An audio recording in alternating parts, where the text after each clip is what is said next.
శ్రీ గురుచరిత్ర అధ్యాయం 46. శ్రీ గణేశాయ నమః. శ్రీ సరస్వత్యే నమః. శ్రీ గురుభ్యో నమః. నామధారకుడు స్వామి శ్రీ గురుని వద్ద మరొక కవిశేఖరుడుండేవాడంటరి కదా. అతడెవరు? అతడు శ్రీగురునికి భక్తుడు ఎలా అయ్యాడో, ఆయననెలా సేవించాడో దయచేసి వివరించండి అన్నాడు. సిద్ధయోగి ఇలా చెప్పనారంభించారు. శ్రీగురుని అనుగ్రహంతో అద్భుతమైన కవితాశక్తిని పొందిన నందిశర్మ కీర్తి ఎంతగానో విస్తరించింది. అతడు వ్రాసిన కవితలు ఎన్నో ప్రాంతాలలోని భక్తులు ప్రీతితో పాడుకుంటుండేవారు. ఆ రీతిన శ్రీగురుని మహత్యం మరింతగా వెల్లడయ్యి ఎందరెందరో భక్తులు వారి దర్శనానికి రాసాగారు.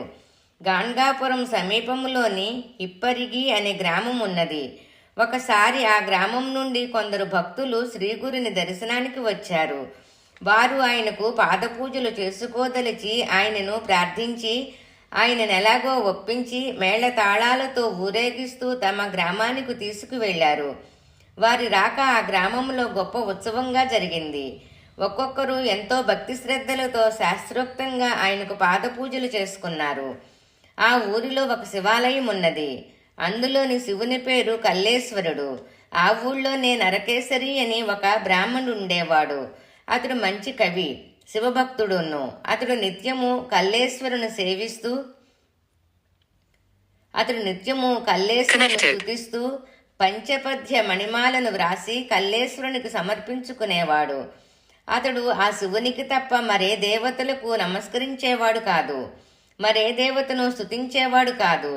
అతడు ఒకరోజు శ్రీగురుని గురించి నందిశర్మ చేసిన స్తోత్రం విని ఇతని కవిత్వం ఉత్తమంగా ఉన్నది, అయినప్పటికీ ఇది కేవలం నరస్తుతే కనుక పనికిరాదు అని తలిచాడు.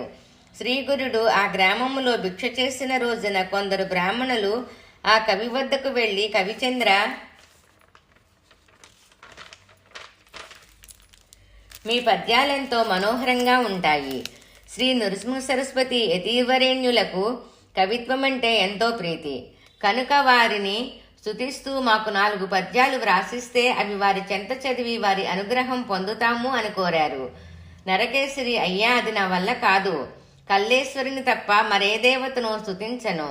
ఆయన సేవకే నా కవితను అంకితం చేసుకున్నాను. అటువంటప్పుడు కేవలం ఒక మానవ మాత్రుడైన సన్యాసిని నా కవితతో ఎలా స్తుతించేది అని చెప్పాడు. తర్వాత అతడు కల్లేశ్వరుని పూజించుకోవడానికి ఆలయానికి వెళ్ళాడు. అదేమి చిత్రమో కాని ఆ రోజు అతడు పూజ ప్రారంభించిన దగ్గర నుండి అతనికి బాగా నిద్రతోగసాగింది. అతడు ఎంత ఆపుకుందామని ప్రయత్నం చేసినా ఆగక చివరకు పూజ మధ్యలో కునుకు పట్టింది. ఆ కునుకులోనే ఒక చిత్రమైన కల కూడా వచ్చింది. కలలో కూడా అతడు ఆలయములో పూజ చేస్తున్నాడు.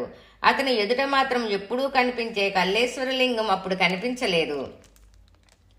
ఆ స్థానములో శ్రీగురుడు కూర్చొని ఉన్నాడు. ఆయన నవ్వుతూ, నీవు కల్లేశ్వరుని తప్ప మరెవరిని నీ కవితతో స్తుతించవు కదా, మానవ మాతృలమైన మమ్ము ఈనాడు పూజిస్తున్నావేమి అన్నారు. నరకేసరి త్రుళ్ళిపడి వెంటనే నిద్ర మేలుకొన్నాడు. మరలా పూజ ప్రారంభించిన కొద్దిసేపట్లో కునుకు పట్టింది. శ్రీగురుడు మళ్లీ స్వప్న దర్శనమిచ్చి, మేము కల్లేశ్వరుడు వేరు కాదు అన్నారు. ఆ కలలోనే అతడు పూజ పూర్తి చేసి 5 పద్యాలతో స్తుతించాడు. ఈసారి నరకేసరి మేల్కొని తనకొచ్చిన కలను స్మరించుకొని, అయ్యో, నేనింతవరకు పొరబడ్డానే.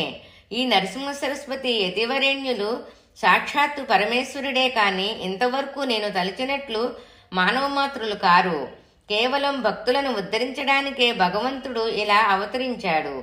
ఈ శ్రీగురుడు ఆ త్రిమూర్తుల స్వరూపమే.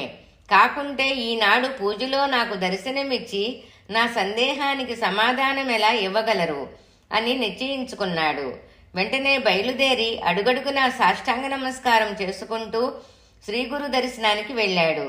ఆ సన్నిధి చేరగానే అతడు నమస్కరించి చేతులు కట్టుకొని స్వామిని తన కవితతో ఇలా స్తుతించాడు. అనంత సచిదానంద స్వరూపులైన మీరు సాక్షాత్తు ఆ కల్లేశ్వరులే. అది తెలియక నేనింతవరకు మిమ్మల్ని స్తుతించనైనా లేదు. చిరకాలం కఠోర తపస్సులు చేసిన యోగులకు కూడా మీ సాక్షాత్కారం లభించదు. కల్లేశ్వరుని కృప వలన నాకు ఈనాడు మీరు దర్శనం అనుగ్రహించారు.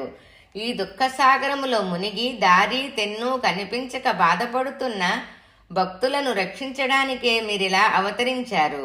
ఇక ఈ లోకంలో మీ పాదాలను ఆశ్రయించక ఇతర మార్గాల కోసం వెతుకులాడటం వ్యర్థమే అని స్తుతించాడు. స్వామి నవ్వి, ఏమయ్యా, ఇంతవరకు మేము కేవలం మానవ మాత్రులమని, మమ్మల్ని ప్రజలిలా పూజించడం తగదని ఆక్షేపిస్తుంటివే, ఇంతలో నీ మనసిలా ఎందుకు మారింది అని అడిగారు. నరకేసరి నమస్కరించి, స్వామి, నేను అజ్ఞానమనే చీకటిలో పడి ఉన్నప్పటికీ మీరు నా పాలిట జ్యోతి స్వరూపులయ్యి నాకు కనువిప్పు కలిగించారు. ఇంతకాలం నేను శ్రీ కల్లేశ్వరునికి చేసిన పూజలు ఫలించి ఈనాడు నాకు మీ పాదసేవ లభించింది అని తనకు కలిగిన దివ్య అనుభవం ఆయనకు విన్నవించుకున్నాడు. ఆయనను పూజించి స్తుతించి తనను శిష్యునిగా స్వీకరించి అనుగ్రహించమని వేడుకున్నాడు.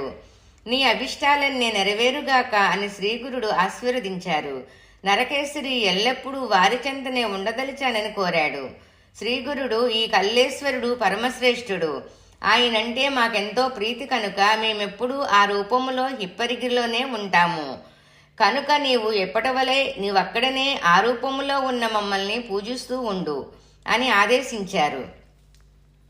కానీ అతడు త్రిమూర్తి స్వరూపుడుగా అవతరించిన శ్రీగురుని రూపాన్నే సేవించుకోవాలని ఉన్నదని మరీ ప్రార్థించిన మీదట స్వామి అంగీకరించారు.